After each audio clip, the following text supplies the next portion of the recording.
w'urubanza wasomwe kuri uyu wa gatatu tariki 16 Ukwakira uyu mwaka turimo, urukiko rw'ubucuruzi rwemeye kwakira ikirego kirega kwiregura cyatanzwe na Gabiro Gitari, rugisuzumye rusanga gifite ishingiro kuri bimwe. Urukiko rwemeje ko nta mwenda Gabiro Gitari abereyemo sosiyete y'imiziki ya Evolve Music Group Limited.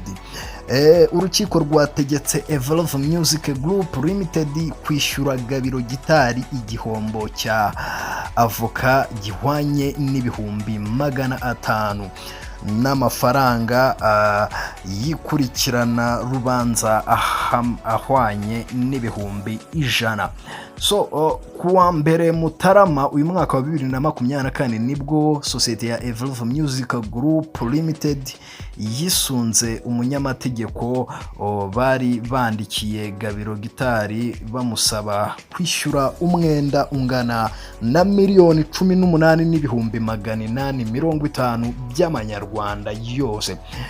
Ku itariki 27 Mutarama 2021 Gabiro Gitari afatanyije na Muhaturukundo Eric Gilbert bashinze sosiyete ya Evolve Music Group Limited.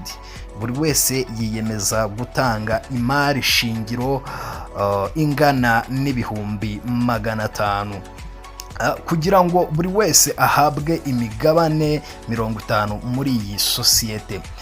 Ku itariki 2 Nzeri 2022 Gabiro Gitari yafashe icyemezo cyo kuva muri iyi sosiyete y'umuziki nyuma yuko agurishije imigabane ye.